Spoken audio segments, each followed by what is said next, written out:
Okay, so this is the end of market review for April the 17th. So today is a Monday, and I'm just going to go over price action on gold for today, right? So today's price action was very simple. We had another down close day, right? If we look at the daily charts real quick, yeah, you can see the daily candle, another down close day, and you can see price is reaching for sell side liquidity. Let me zoom in real so we can see clearly. Right, you can see these lows here, and you can see price has made an equal low, and I'm probably expecting the next candle to go through these equal lows. Let me go back to the 4-hour chart real quick. So you can see we are building sell side liquidity here, and like I said, I'm expecting to see the next daily candle close through this sell side liquidity and possibly head lower. Right, you can also see here on the 4-hour. We also have equal lows below here, and then we have this weekly fair value gap, this shaded area. So I've been calling out these areas. The price could probably be moving to the downside to seek liquidity. Right, we know that on the higher time frame we are within a bullish trend. Right, we have a daily order block here within this weekly fair value gap. So we can see price coming here, and then we will start to see buying pressure from there. But what did I in the previous recording? In my previous recording, I did call out this breakout block here. All right, so shout out to Hydra. Hydra is another ICT student that I have been following up for a couple of weeks now. I think maybe 2 weeks. So I've been joining his live streams. I've been joining his live streams. So if you want to check his YouTube channel is Hydra. Maybe I'll leave the link to his YouTube channel in the description, and also leave the link to Inner Circle Trader. I'll leave the link to his YouTube channel in my description as well, so you guys can check them out and you can actually learn from the people that I'm learning from. So ICT, my mentor ICT, right? So now I don't want to go into the concept of a breakout block. If you want to understand breakout blocks, that's Hydra's model. Hydra is, like I said, another ICT student that I'm learning from. So this is his trading model. So because of him, I actually got to understand more about breakout blocks, and I'm still learning, right? And I'm still learning more about ICT concepts. So I'm just trying to learn as much information as I can, although I do have my own trading model.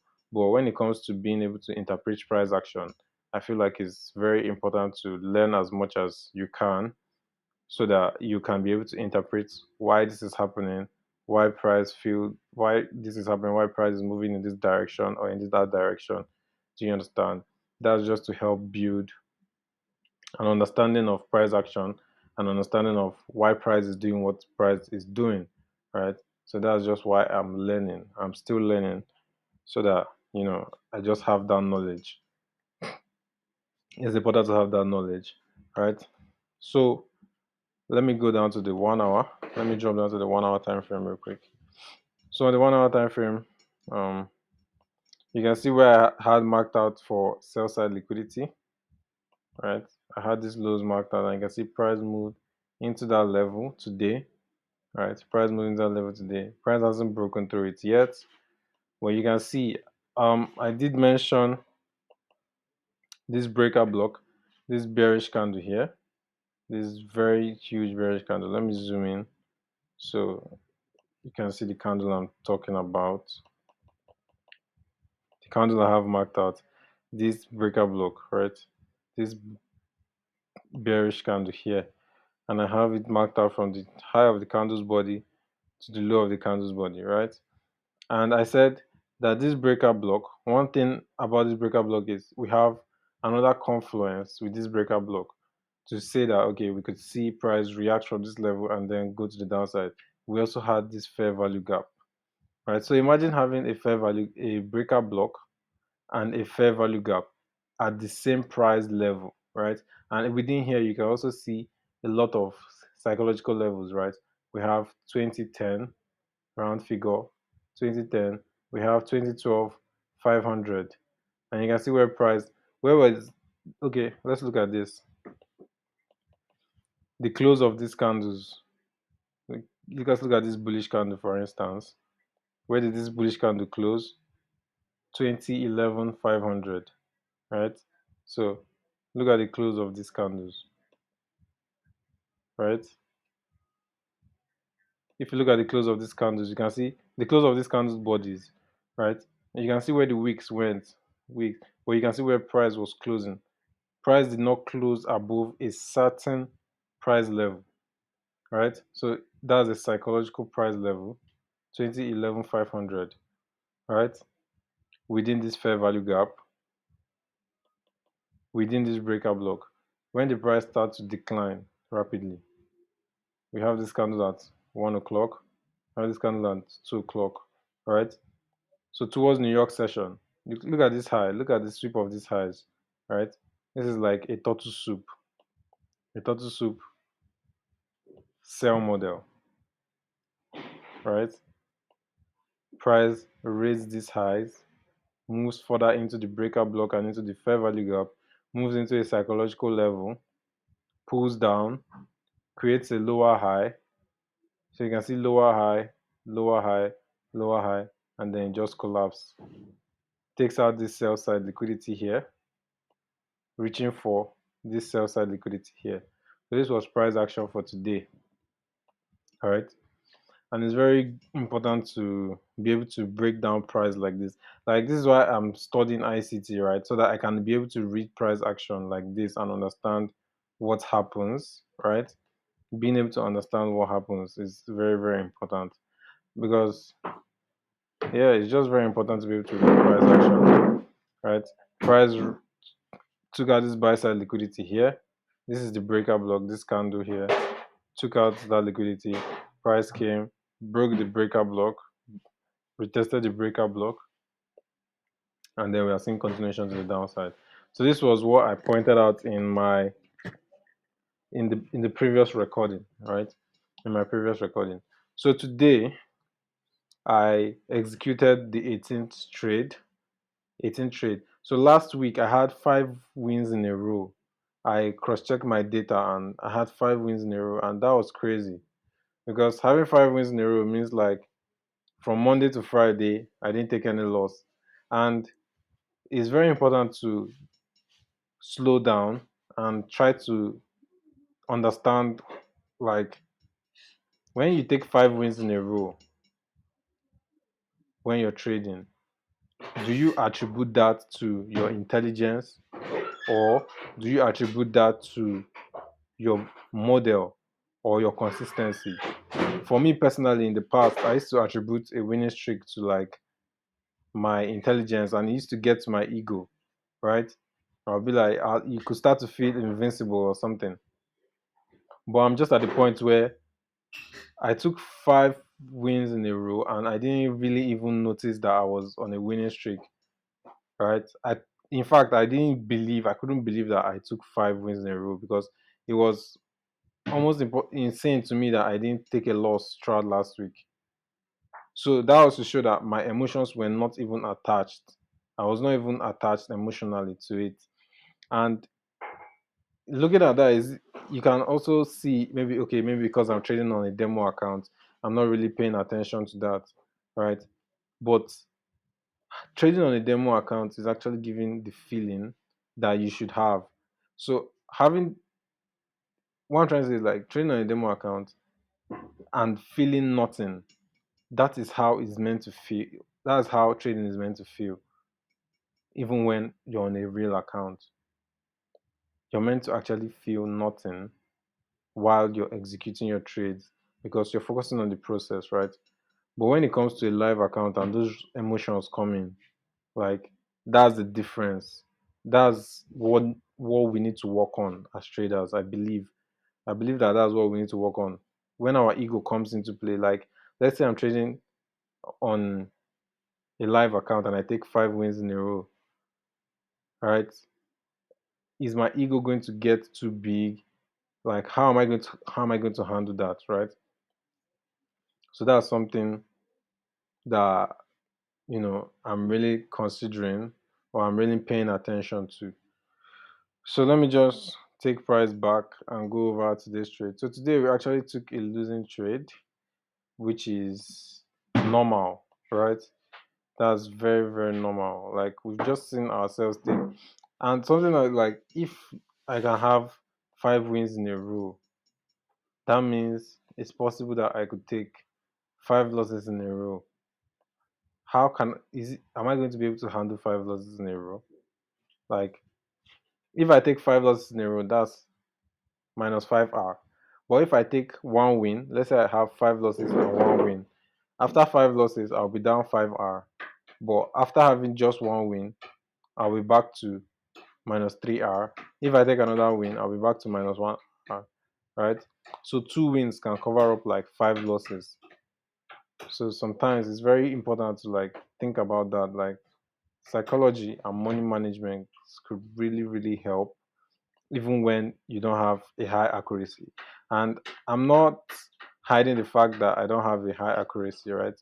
Like, look at my strategy, look at the strategy I'm trading. It's not something that is so um accurate or so precise. My accuracy is not so high. I'm not doing anything special. In fact, I'm still trying to learn, right? I'm still trying to learn, maybe build a better model.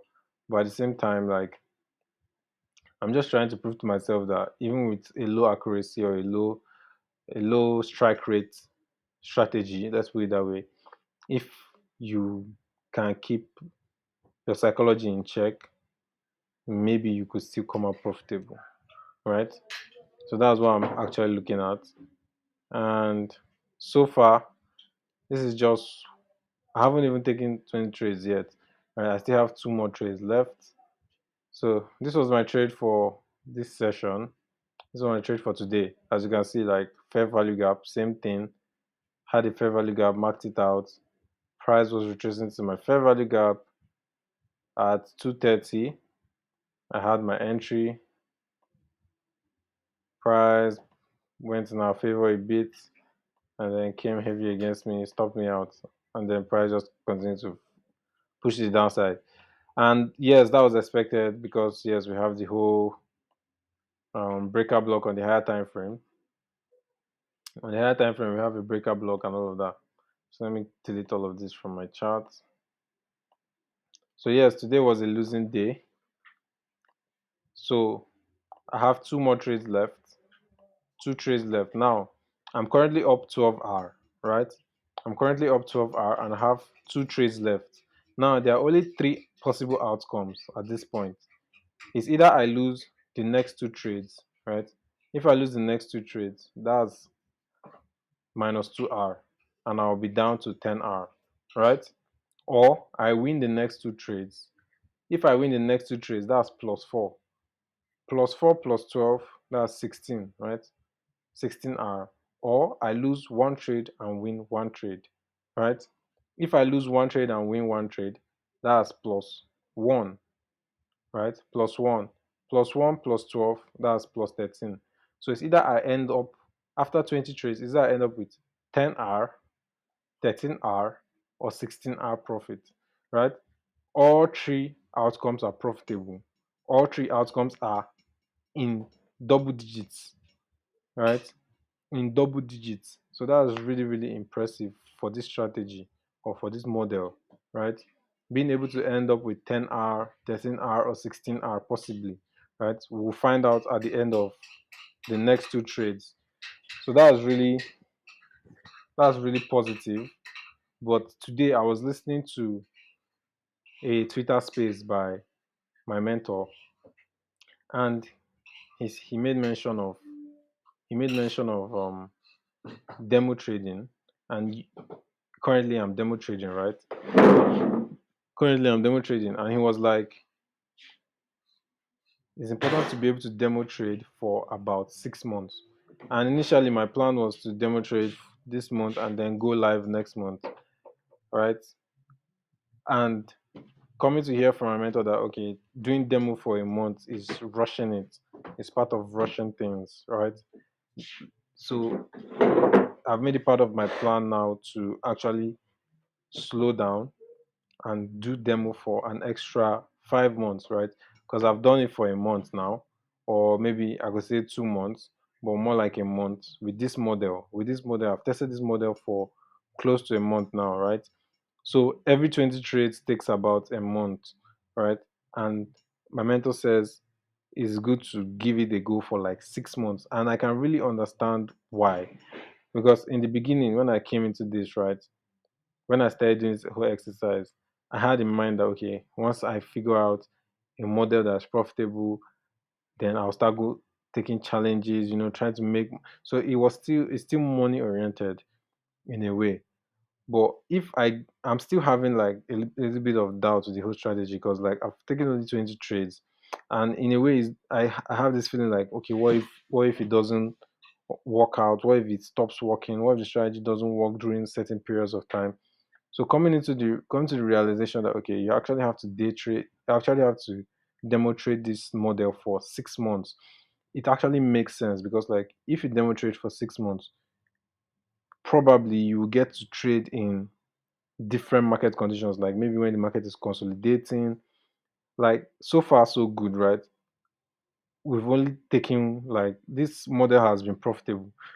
I want to see a scenario where the model is not profitable. Are we going to end up losing? How many R could we possibly lose?